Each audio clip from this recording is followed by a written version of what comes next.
July 1954, Haneda Airport, Tokyo. The air was a thick, humid weight, a physical pressure that mirrored the growing tension within the local registry.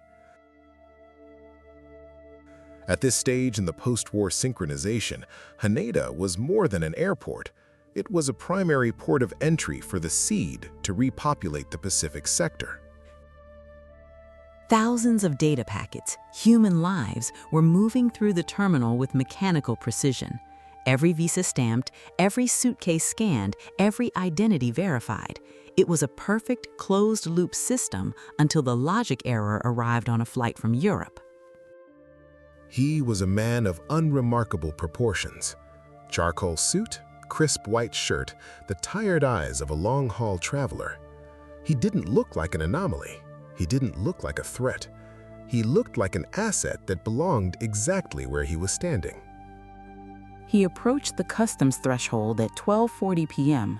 In the Ages and Omens archive, we mark this as the exact timestamp of the unauthorized packet leak.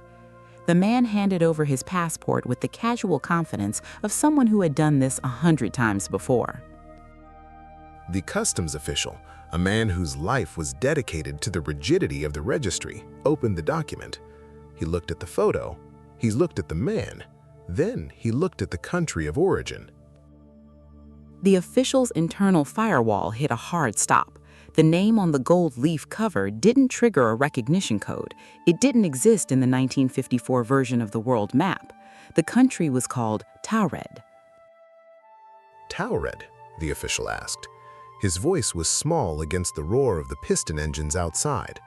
The traveler nodded, a slight, impatient frown creasing his brow. He spoke in fluent French with secondary tracks in Japanese and English. He explained that he was here for business. He pointed to his previous visa stamps, stamps from France, from Germany, from the UK. They were all authentic. The ink was right, the watermarks were correct, the paper stock was identical to any other legal document in the system. But the registry does not permit variables. If a country is not in the master file, the asset associated with it is considered unverified. The official signaled for his supervisor. The hum of the airport seemed to drop an octave. The shadow of the man on the floor began to flicker, as if the light itself was struggling to render his presence. This wasn't a forgery. A forger creates a lie to fit the truth. This man was telling a truth that didn't fit the world. He spoke of Taured as a nation with a 1,000-year history, a sovereign power nestled between France and Spain. In the eyes of the law, he was a madman or a spy. But in the eyes of the others, he was something far more dangerous. He was a desync, a human file from a neighboring session that had accidentally crossed the firewall. For the first time in the 1954 cycle, the simulation had a leak. A man from a version of Earth where Taured exists was now standing in a version where it doesn't. The authorized arrival was over. The instance breach had begun. They moved him to a windowless room deep within the airport's secure wing. The air in the interrogation suite was stagnant, heavy with the scent of stale tobacco and the clinical chill of the 1954 seed. They didn't treat him like a traveler anymore. They treated him like a malfunction in the machinery of the state. To settle the dispute, the officials spread a massive world map across the table, a grand physical representation of the registry's current layout. They told the man to find his home.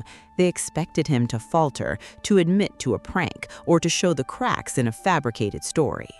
He didn't hesitate. His finger landed with absolute precision on the border between France and Spain.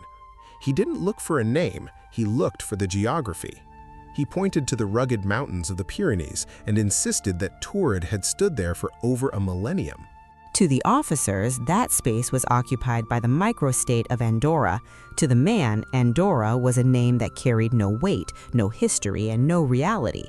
This is the moment where the Ages and Omens archive identifies a catastrophic Instance Desync. In our version of the simulation, what we call Session A, Andorra is a mountainous footnote. But in the man's reality, Session B, Taured is a sprawling sovereign power with a deep ancestral lineage. He wasn't lying. He was witnessing a version of the Earth that had been rendered differently. The others run these sessions in parallel, testing different cultural and genetic variables in the human experiment. Usually, the firewalls between these sessions are impenetrable, but occasionally, a microscopic crack develops in the plumbing of reality. The man from Taured was a data packet that had drifted from one server to another. He was an unauthorized file in our timeline, unaware that his entire history, his family, and his nation were now returning a 404 not found error in our physical world. The man became visibly distressed. He pulled out his own currency, strange, beautifully engraved coins and bills that felt real to the touch, but looked like nothing the bankers had ever seen. He produced checks from a Taured bank and business records for a company that didn't exist in the Tokyo Trade Registry. He looked at the map we called the Truth and saw a distorted, corrupted version of his home. For him, we were the glitch. Every detail he provided about his life in Taured caused the local system to strain under the weight of the contradiction. The registry cannot tolerate a paradox of this magnitude. As he sat in that room insisting on his right to exist, the system administrators were already flagging his presence. A desync of this scale doesn't just need an explanation, it requires a manual cleanup.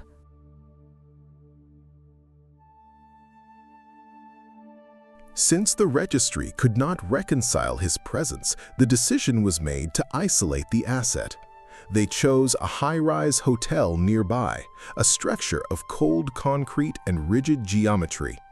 He was placed in a room on the upper floors, a singular point of containment designed to hold him until a higher authority could decide how to patch the hole he had torn in reality. The security was absolute. 2 guards were stationed directly outside his door, their eyes fixed on the only exit. The room had no balcony, and the windows were sealed shut, looking out over a 1954 Tokyo skyline that must have felt like a foreign transmission to the man inside. There was no way out that didn't involve a violation of the laws of physics. His physical trail, the passport, the currency, the business records from a non-existent world was taken miles away. These items were placed in a high-security vault at the airport, locked behind layers of steel and human surveillance. The registry now had the man in one box and his evidence in another. They had separated the data from the host. Throughout the night, the guards reported nothing. No sounds of a struggle, no voices from within, no clicking of a lock. The hallway remained a silent corridor of shadows. But in the Ages and Omens archive, we know that silence is often the sound of the system working in the background. The others do not always use force. Sometimes they simply adjust the parameters of the local environment. At dawn, the sun rose over a city that was about to be corrected. When the guards finally knocked and received no answer, they used a master key to breach the room. The air inside was still, the bed was made, and the personal effects of the traveler were nowhere to be seen.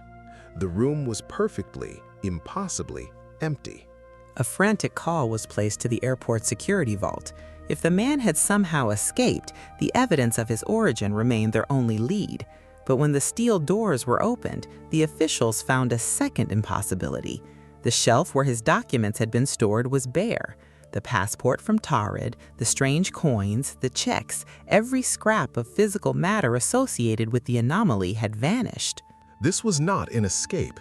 It was a hard delete. Once these system administrators identified that a foreign data packet was corrupting the local logic of the simulation, they didn't just move him, they performed a manual cleanup. They scrubbed the man from Taured from the 1954 timeline as if he were a line of code that had been written in error. In a standard world, we look for footprints or fingerprints. In the registry, we look for the void where a person used to be. The man from Taured didn't just leave the hotel, he was unrendered.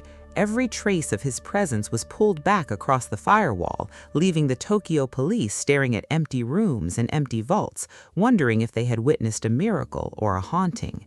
They were told to forget. The reports were filed away in the deepest basements of the state, hidden from a public that wasn't ready to know how fragile their session truly is. The man from Taured was the first recorded instance of a manual intervention on this scale, a reminder that when the registry finds a mistake, it doesn't just fix it, it erases the memory of the error ever happening.